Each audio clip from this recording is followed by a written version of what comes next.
आपका। आइए। राधे श्याम राधे श्याम। क्या स्वागत करें आपका? आपके दर्शन हो गए, वही हमारा स्वागत हो गया महाराज जी। इन सब बच्चों को वो श्री जी का दुपट्टा उड़ाओ और सबको प्रसाद दो, सब बच्चों को दो। और अपनी तरफ से सबसे प्रार्थना करते हैं कि कोई व्यसन जीवन में जिसके नहीं होता और जिसके आचरण पवित्र होते हैं और उत्साह हृदय में निरंतर होता है, वो लौकिक और पारलौकिक किसी भी उन्नति की चरम सीमा तक जा सकता है। ये इसमें स्त्री या पुरुष का भेद नहीं है। इस समय हमारे राष्ट्र के पति पद पर विराजमान हैं, राष्ट्रपति पद पे विराजमान है ना, इसीलिए ये बात ध्यान रखना चाहिए कि हमारे गुण, हमारी क्षमता हमारे राष्ट्र के लिए है। हम जो भी, आपके साथ भारत का नाम जुड़ा हुआ है, मतलब आप हारे भारत हारा, आप जीते भारत जीता, नहीं? तो आपको अपने चरित्र पावन, उत्साह सुरक्षित, कोई जीवन में व्यसन नहीं, किसी की अधीनता नहीं, तो आप हमारे राष्ट्र की सेवा कर सकते हैं। कोई व्यसन नहीं, चरित्र पावन, किसी की अधीनता नहीं, तो हमारी भारत माता के आप प्रिय पार्षद हैं। किसी भी विषय से हमारे भारत का यश होना, भारत का मंगल होना, ये हमारे भारतीयों से ही तो है ना। तो आप हमारी भारतीय हैं, चाहे वो खेल हो, चाहे वो सेना हो, वो भारत का नाम जुड़ा हुआ है। इसलिए इसकी रक्षा करने के लिए अपने चरित्र को पवित्र और उत्साह संपन्न और अपने को सुदृढ़ गुणवान, आप किसी से पीछे नहीं हैं। हाँ, ये मतलब दैवी शक्ति है आप। जैसे हमारी सृष्टि में जब कभी किसी से कोई कार्य नहीं संभला तो भगवती अम्बा ने अपना स्वरूप प्रकाशित किया। शुंभ निशुंभ, बड़े बड़े विकराल महिषासुर, रक्त बीज, ये जो किसी से नहीं संभले उनको अम्बा जी ने संभाला, देवी जी ने संभाला। तो उन्हीं के आप अंश स्वरूपा है। आप अपने चरित्र को पावन रखें, आप अपने गुणों का विकास करें और हो सके तो थोड़ा नाम जप भी करें, क्योंकि नाम जप से अध्यात्म बल बढ़ता है और अध्यात्म बल ही विषयों पर विजय प्राप्त कराता है। जैसे हमारा मन कुमार्गगामी होता है तो उसको अगर हम न रोकें तो हमें फंसा सकता है, वो हमें नीचा दिखा सकता है, हमें शक्तिहीन बना सकता है। उसको रोकने के लिए नाम की आवश्यकता है। तो जितना आपको बन सके, जो नाम प्रिय हो, अगर हमारे तो हम राधा राधा जपते हैं तो नाम प्रिय हो, अगर 10 मिनट भी अपने जीवन में ले ले नियम कि राधा राधा राधा राधा ऐसा जपेंगे, और फिर हम कह रहे हैं उत्साह संपन्न अपने गुणों को बढ़ाना और अपने चरित्र को पावन रखना। तो ये ध्यान रखना कि हमारा जीवन राष्ट्र के लिए वो कुछ भी कर सकता है, वो कितना भी महान बन सकता है।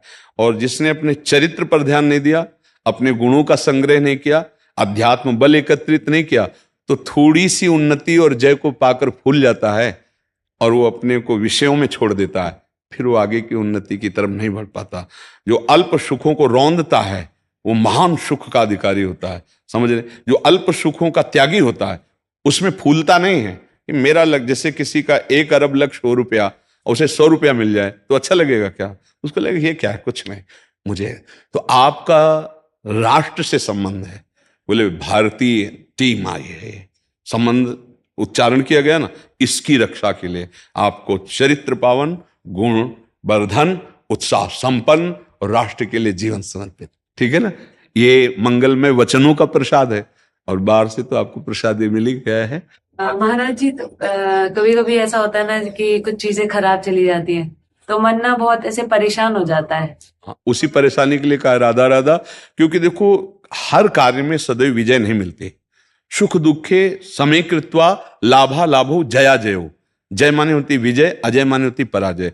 कभी पराजय होगी तो कभी जय होगी, कभी लाभ होगा तो कभी हानि होगी, कभी सुख होगा तो कभी दुख होगा। यह सृष्टि का क्रम है। बड़े अच्छे खिलाड़ी अच्छे खेलने पर भी कभी कभी हार आ जाती है, उसमें निराश नहीं होना चाहिए। समाज तो केवल विजय का साथ देगा, पक्का समझना, लेकिन अध्यात्म बल और आपका गुण उत्साह, इसीलिए शब्दों पर संतों के ध्यान दिया जाता है। उत्साह, हारने पर भी हमारा उत्साह और बढ़े कि हम अपने को अभ्यास में इतना प्रवीण करेंगे कि सामने वाले पक्ष को हम परास्त करेंगे। इस बार हार गए कोई बात नहीं, समाज भले आपको सपोर्ट न करे, लेकिन आपका मन उस समय निराश नहीं होना चाहिए। इसलिए भगवान ने कहा है सुख दुखे समय कृत्वा लाभा लाभो जया जयो। सुख दुख में, लाभ और हानि में, हार और जीत में हे अर्जुन समान भाव रखकर युद्ध कर, और मैं कहता हूं कि तू विजय प्राप्त करेगा। तो हम जब कभी हारे तो हमको ये ध्यान देना चाहिए कि मेरी इसमें प्रमाद स्थिति क्या हुई, चूक क्या हुई, तो हम और प्रवीण बने, अपने को और संयम में लाकर के अभ्यास के द्वारा इतने प्रवीण बने कि जो हमारे विपक्ष सामने में खिलाड़ी है हम उसको परास्त करें। हमारे में बहुत ताकत है। हम जब विषयों में उतर जाते हैं, सुख भोगने में संसार में, तो हम अपनी शक्ति को क्षीण करते हैं। अगर हम उसको संचय करें और अभ्यास में बढ़ावें तो कुछ भी कर सकते हैं आप, कितना भी प्रवीण बन सकते हैं आप। मतलब आप ये समझना, संयम में बहुत बड़ी ताकत है। अगर कहीं कोई ऊपर उठा है वो संयमी और अभ्यासी होगा। एकलव्य ने अभ्यास ऐसा किया था कि कुत्ते ने मुंह खोला भूंकने के लिए तो कहीं घाव ने पूरा मुंह बाणों से भर दिया। अर्जुन ने कहा कि मैं सर्वश्रेष्ठ धनुर्धर हूं, ऐसा अभ्यास तो मतलब मेरे से नहीं हो सकता कि घाव नहीं और पूरा मुंह भर गया। तब तो देखा उनका, वीर तुम किसके शिष्य हो? उनका द्रोणाचार्य। बोले शिष्य तो मैं हूं द्रोणाचार्य जी का। आप कब? तो मूर्ति की पूजा करके मिट्टी की बना के वो इतना बड़ा धनुर्धर बन गया। हम क्या अभ्यास के द्वारा क्या नहीं कर सकते? अभ्यास की प्रवीणता, जिस कार्य में आप लगे हो रात दिन उसी के अभ्यास में रहो, सर्वश्रेष्ठ प्रवीण हो जाएंगे। हम लोग थोड़ा कहीं प्रमाद कर देते हैं। जैसे विजय हुई तो उसके हर्षोल्लास में हम अपने अभ्यास को शिथिल कर देते हैं, तो सामने वाला अभ्यासी हम पर विजय प्राप्त कर लेगा। इसमें आशीर्वाद की जरूरत नहीं होती, इसमें अभ्यास की जरूरत होती है। आपकी प्रवीणता, आपके शरीर का बल, आपके हृदय का उत्साह, आपकी नजर खेल में चूक गई तो हार हो जाएगी। आपको प्रवीण बनना है। हर हार हमारी विजय का संकेत देती है। हमको अपने अभ्यास में त्रुटि देखनी, कहां से हुई त्रुटि, और उसको पूरा करना है और आगे बढ़ना है। नहीं जी। कभी कभी क्या होता है कि जब कभी बड़े मैच होते हैं ना, तो हमेशा क्या होता है, कोई ना कोई चोट लग जाती है। मतलब हमेशा का यही है। तो तभी दिमाग में तभी यही चलता है कि ऐसा क्यों हमेशा, या तो उस आप देखो, एक चीज आप सुनो, कोई भी खेल हो, चोट लगनी लगनी है। जैसे हम लोग संत मार्ग में हैं तो काम की चोट, क्रोध की चोट, मोह की, लोभ की, ये सब अंदर की बातें हैं ना। अब उसी चोट को खा खा करके वो महापुरुष बन जाता है। कुश्ती में है तो चोट खा खा कर पहलवान बन जाता है। तो जहां से चोट लगी उसमें अभ्यास की कमी, उसमें चूक हमारी, गिर जाना या उधर से कोई प्रहार हमारे ऊपर लग जाना, तो असावधान रहना। वो सावधानी हम ऐसा विश्वास करें कि आगे से हमारा बर्ताव ऐसा होगा कि हम नहीं गिरेंगे, नहीं चोट लगेगी। पर इतना पुष्ट शरीर को भी रखना चाहिए, छोटी मोटी चोट में परवाह न करें। और बड़ी चोट असावधानी से होती है। अगर असावधानी हुई तो बड़ी चोट लगेगी नहीं? नहीं होगी। आप पहले से इतना तैयार रहिए। क्यों? इस खेल में क्या सावधानी? मान लो आप दौड़ रहे हैं, आप गेंद पकड़ रहे हैं, तो छोटी मोटी गिरने में जो चोट लगती है वो कोई बड़ी बात नहीं है। इसमें हाथ पैर टूटने की जो व्यवस्था तो पहले से सुरक्षित रहती है। ऐसी कोई बड़ी चोट तो लगने की संभावना है तब जब आप चूक करेंगे, बाल लग जाना या आपकी दौड़ में ऐसी कोई घटना घट जाना, तो उसको अभ्यास के द्वारा हम पुष्ट करें। चोट लगे तो एक बार हम उसको समझें कि कहां से कैसे चोट लगी, आगे अभ्यास करें। ऐसा नहीं कि हर बार आपको चोट लगेगी, ऐसा होता है क्या? मतलब हमेशा, हाँ, आपको ही लगती है कि कुछ ना कुछ होता ही रहता नहीं? चले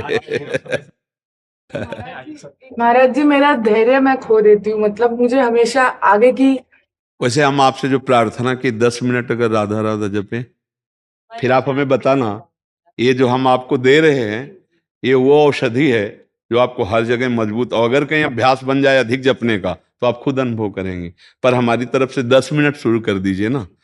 हम इसो नहीं कहते बैठ कर कीजिए, आप अभ्यास करते हुए 10 मिनट राधा राधा राधा कहना ना, तो राधा राधा कुछ भी कार्य करते हुए देखो, भगवान नाम में अपार शक्ति है।